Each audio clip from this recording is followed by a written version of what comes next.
কারণ নির্বাচন সুষ্ঠু হতে হলে সরকারকে প্রথমত, অন্তর্বর্তী সরকার মানে নির্বাচনী সরকার, আর নির্বাচনী সরকারকে অন্তর্বর্তী সরকার যেটাই বলা হোক অবশ্যই দলনিরপেক্ষ হতে হবে, পক্ষপাত মুক্ত হতে হবে এবং সব দলকে সভা সমাবেশ করার, জনগণের কাছে যাবার সাংবিধানিক অধিকার রক্ষা করতে হবে। কিন্তু বর্তমান সরকার দলনিরপেক্ষ নয়।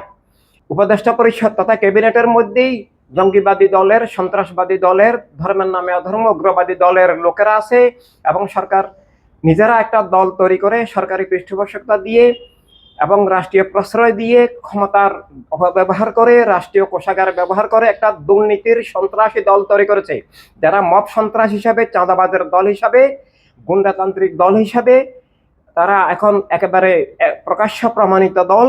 অথচ আমাদেরকে সংলাপে ডাকা হয় না, আমাদের অধিকার স্বীকার করা হয় না।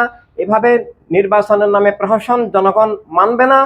তাই রাষ্ট্রকে রক্ষার জন্য, ধর্মকে রক্ষার জন্য, জীবনকে রক্ষার জন্য, মানবতাকে, মানবাধিকার রক্ষার জন্য, সব মানুষের অধিকার নিরাপত্তা রক্ষার জন্য সুষ্ঠু নির্বাচনের স্বার্থে সরকারকে অবশ্যই দলনিরপেক্ষ হতে হবে। কিন্তু বর্তমানে জননিরাপত্তা নাই, সামাজিক নিরাপত্তা নাই। দেশের আইন শৃঙ্খলা পরিস্থিতি একেবারেই বর্তমান সরকার এসে ধ্বংস করে দিয়েছেন।